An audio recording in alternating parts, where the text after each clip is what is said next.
Nedumangad ഡെഫി Nedumangad block കമ്മിറ്റിയുടെ സൗജന്യ ambulance സർവീസായ red care ambulance തീവച്ച് നശിപ്പിച്ച സംഭവത്തിൽ ശക്തമായ പ്രതിഷേധം.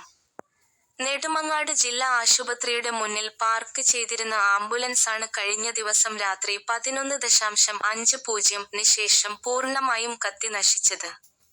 സംഭവം സംബന്ധിച്ച് സമഗ്ര അന്വേഷണം നടത്തണമെന്ന് ഡെഫി ആവശ്യപ്പെട്ടു.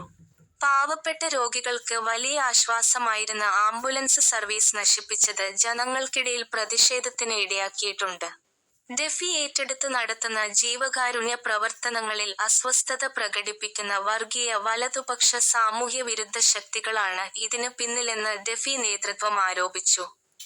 സംഭവമറിഞ്ഞ് CPI-M Nedumangad area secretary K.P. Pramosh, DYFI Thiruvananthapuram ജില്ലാ സെക്രട്ടറി ഡോക്ടർ ഷിജു ഖാൻ എന്നിവർ സ്ഥലത്തെത്തി ഓടിക്കൂടിയവരുമായും പോലീസുമായും സംസാരിച്ചു. ഇത്തരം ഭീഷണികളെ അതിജീവിക്കാനുള്ള കരുത്ത് പ്രസ്ഥാനത്തിനുണ്ടെന്ന് ഡെഫി വ്യക്തമാക്കി.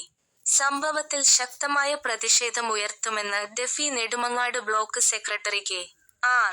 Ranjith Krishna, president N. നിഷാദ് എന്നിവർ വാർത്താക്കുറിപ്പിൽ അറിയിച്ചു.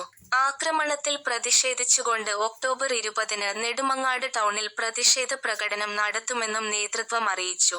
കൂടാതെ സംഭവത്തെക്കുറിച്ച് സമഗ്രമായ അന്വേഷണം നടത്തണമെന്ന് ഡെഫി ജില്ലാ സെക്രട്ടറി ഡോക്ടർ ഷിജു ഖാനും ആവശ്യപ്പെട്ടു. News city Thiruvananthapuram.